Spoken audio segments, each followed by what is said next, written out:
Mae mwyafrif llethol o bobl Loegr, gan ganwys rhan fwyaf o laidaddion a gweision cyhoeddus, yn methu yn lân y deall y pwynt yma. Ac nid rhywbeth dibwys ydy'r methiant gwaith. Mae'n cwbl sylfaenol i'r sefyllfa sy'n bodoli ac mae canlyniadau yn tu hwnt o arwyddocaol. Ac nid yn unig ei bod yn methu deallt, mae nhw hyd yn oed yn methu deallt bod na unrhyw beth i'w ddeall. Does ganddyn nhw ddim syniad o gwbl rhan amlaf, ac rwan fy mod un fyw ar oca yma i glawr fotha, dwi'n dallt a pryda mae hyn yn ei achosi. Yn waith na hyn, mae yna ddiwylliant sy'n gwadu gwir natur hunanaeth Cymru, y bobl ar y lad. Ac y mae hyn yn cyrraedd o'r bon i frig y gwasanaeth sifil a corff gwleidyddol, hyd yn oed i lefel gweinidogion. Mae diwylliant yma o wrthoderbyn hunaniaeth ar wahân i Gymru, yn digwydd yn bennaf oherwydd dylanwedd llethol Llundain ar y De Ddwyrain a'r gwleidyddiaeth Lloegr.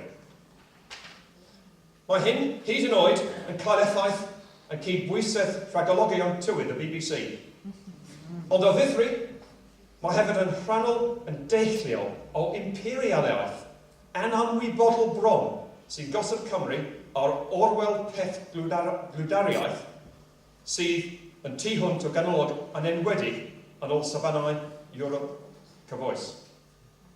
Mae Cymru yn rhannu ffin efo Lloegr sy'n heb newid ers ganrifoedd lawer. Cafodd ei ffin ei chreu yn gwleidyddol gan hanes Cymru. Pwnc diarth iawn yn anffodus i lawer o bobl dwi'n gyfarfod. Mae yn cael ei ddiffinio yn ddiwylliannol oherwydd cysylltiad cryf efo'r celfyddydau perfformio. Mae bron pawb dwi'n ei cyfarfod yng Nghymru sy'n siarad Cymraeg neu beirniol yn teimlo cysylltiad angerddol at ei gwlad yn bennaf oherwydd y celfyddydau. Dwi ddim yn clywed yr un peth yn y Loegr cyffrous. Dwi'n meddwl y dylen ni fod y tu hwnt o falch o hyn i gyd. Ond mae'n hollol amlwg mae hyn sy'n diffinio Cymru gliriau ydy'r iaith Gymraeg.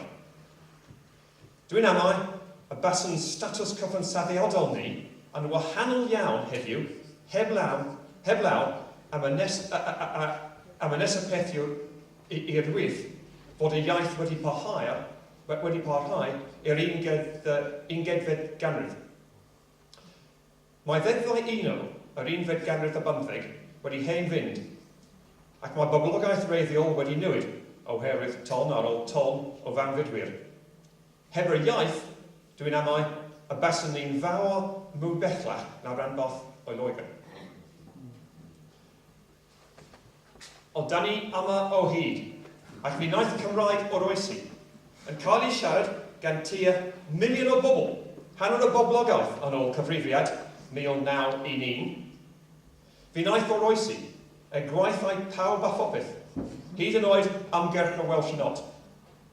Fe wnaeth parhad y Gymraeg sicrhau fod ddeddfau iaith 1967 a 1993 yn ymgyffori hawliau ieithoddol sylfaenol yng nghyfraith Prydain, yn sicr am y tro cyntaf mewn 400 mlynedd, ac o bosib am y tro cyntaf erioed.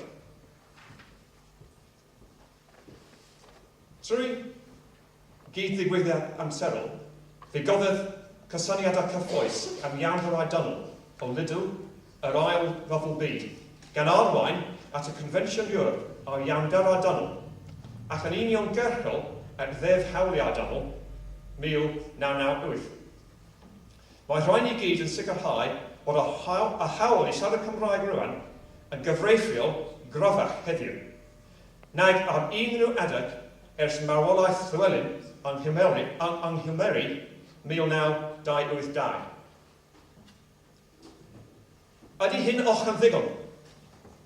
Mae bron yn bendant, mae na ydy'r ateb.